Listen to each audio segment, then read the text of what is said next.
সদা হাস্যোজ্জ্বল ৩ শতাধিক সিনেমার নায়িকা অঞ্জনা রহমান বেশ কিছুদিন যাবৎ হাসপাতালে চিকিৎসাধীন।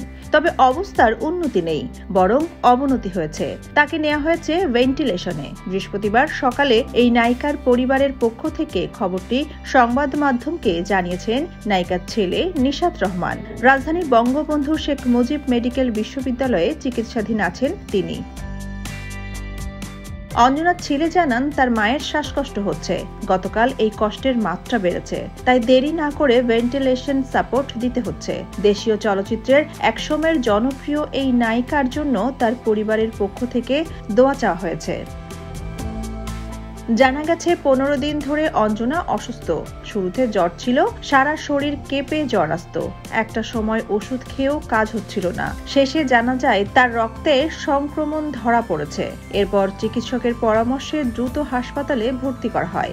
অভিনেত্রী অঞ্জনার এক ছেলে ও এক মেয়ে, দুজনই মায়ের সঙ্গে আছেন। নিশাত রহমান জানান, শুরুতে তার মায়ের জ্বর ছিল, সারা শরীর কেঁপে জ্বর আসতো।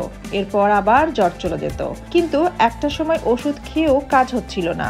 জ্বর কোনোভাবেই সারছিল না। পরীক্ষা নিরীক্ষা শেষে জানা যায় আম্মুর রক্তে সংক্রমণ ধরা পড়েছে।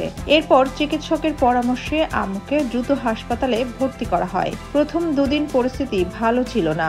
আইসিইউতে দুদিন রাখার পর সিসিইউতে আনা হয়। সবশেষে নেওয়া হলো ভেন্টিলেশনে।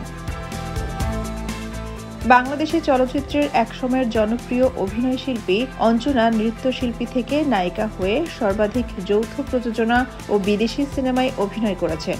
দস্যু বনহুর দিয়ে তার শুরু। 1976 সালের এই সিনেমার পর টানা কাজ করেছেন অঞ্জনা।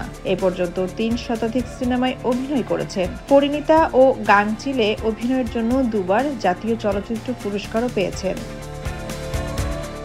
সোনিয়া খান, খবর সংযোগ।